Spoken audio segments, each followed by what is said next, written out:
ہمارا جو آج کا نوجوان ہے یہ محنت کرنا نہیں چاہتا. اس کی سب سے بڑی, میں واللہ عالم, اللہ کرے میں غلط ہوں, لیکن مجھے جو آج کے نوجوان اور اس نسل کی جو سب سے بڑی بات, یعنی بڑی بڑی باتوں میں سے ایک بات یوں کہہ لیں جو مجھے سمجھ آئی ہے, وہ ہے گیو اپ کر دینا. یہ گیو اپ بڑی جلدی کرتا ہے, یعنی محنت کر کے اور جلدی کے چھوڑ جاتا ہے کہ میں تو یہ نہیں کر سکتا. اور یہ یقین کریں, میں نا پہلے بھی شاید میں نے کبھی آپ کو یہ واقعہ سنایا ہو کہ ہمارا اسٹوڈنٹ جو ہے اس نے اردو بازار جانا تھا, اور اردو بازار گیا اور اس کو میں نے کہا کہ تم یہاں پہ میٹرو بس پہ بیٹھ جاؤ اور وہاں جا کے اتر جانا. اس نے نہیں, میں گاڑی پہ جاتا. گاڑی پہ گیا, 2.5 گھنٹے بعد واپس آ گیا, اور اس نے کہا جی مجھے اردو بازار نہیں ملا.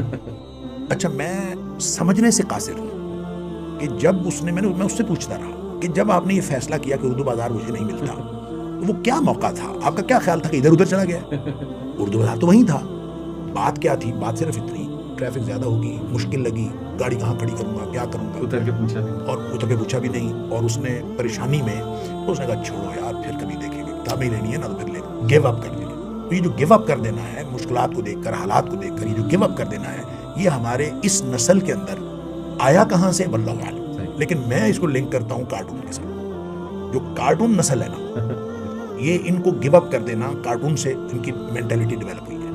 اور کارٹون کے اندر آپ دیکھتے ہیں کہ پورا سین جاتے جاتے ایک دم ختم ہوتا ہے, اور پھر وہ جو مر چکا ہوتا ہے وہ دوبارہ زندہ ہو جاتا ہے, اور جو ختم ہو جاتا ہے وہ پھر ٹھیک ہو جاتا ہے. یعنی ایک ایسی نسل تیار ہوئی ہے جس کو پتہ ہے, ذہن سازی ہوئی ہے کہ جو ہی آپ گیو اپ کریں گے تو ونس اگین سٹارٹ ہو جائے گا, تو نو پرابلم.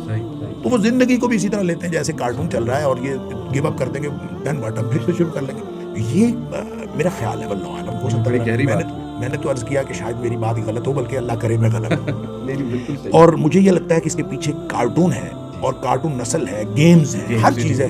ہر چیز کے اندر آپ اس کو ریسٹارٹ کر لیتے ہیں, اور ایک دفعہ اس کو آپ ختم کر کے, فیل ہو کے, ناکام ہو کے, آپ اس کو دوبارہ کر لیتے ہیں. لہٰذا مینٹلٹی ایسی ڈیولپ ہو گئی ہے کہ کوئی بات نہیں, کسی موقع پر اگر نہیں ہوتا تو گیو اپ کر دے, دوبارہ کر لیں. ڈیورسز بھی اسی لیے, ساری چیزیں, زندگی جو ہے وہ کوئی اہمیت رکھتی ہی نہیں ہے. ہر چیز دوبارہ ہو جائے گی, بیوی بھی دوبارہ مل جائے گی, نئی شادی کر لیں گے, کوئی بات نہیں, پھر معاملہ ہو جائے. یہ جو ایک نئی نسل کے اندر یہ چیز ہے, اس نے پھر یہ کیفیت, یہ ذہنیت بنائی ہے کہ اب وہ گناہ تو چھوڑنا نہیں ہے, وہ تو مجھ سے چھوڑا جانا نہیں ہے. گیو اپ ہے نا, اس میں بھی مشکل کی طرف نہیں جانا.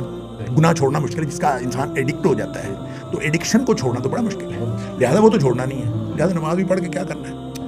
لہٰذا مشکل جو ہے, اس مشکل میں اس نے یہ فیصلہ کر لیا کہ یہ نہیں کرنا. اور اب چاہے کوئی کسی بھی فیلڈ میں کوئی کام کر رہا ہے, واللہ عالم, مجھے یوں لگتا ہے کہ یہ ایک اجتماعی سائیکی ڈیولپ ہوئی ہے, اور یہ مختلف طرح کے حالات اور مختلف طرح کے جو براٹ اپ ہے, اور براٹ اپ میں ہم دیکھتے ہیں کہ چاہے کوئی نیک بچہ ہے اور چاہے کوئی برے ماحول میں پیدا ہوا ہے, اور جو جہاں بھی براٹ اپ اس کا ہوا ہے, کارٹون تو ایک ایسی چیز ہے جس کو ہم بے ضرر سمجھتے رہے ہیں, اور بے ضرر سمجھ کے مائیں جو ہے بچوں کو کارٹون لگا کے دے دیتی تھی. اب تھوڑا شعور ڈیولپ ہو رہا ہے کہ اب بہت سارے والدین اپنے بچوں کو اسکرین سے دور رکھنے کی کوشش کرتے ہیں, اور میں سمجھتا ہوں یہ بڑی اچھی اویئرنیس ہے. اگر یہ لوگوں میں شعور آ گیا ہے تو بچوں کو جتنا زیادہ اسکرین سے دور رکھیں گے, امید ہے انشاءاللہ کہ اس کے پازیٹیو اثرات بچوں کے اوپر ہوں گے, اور جب یہ نوجوان بنیں گے تو ان کے اندر وہ والے پرابلمس نہیں ہوں گے جو ہم اس وقت اپنے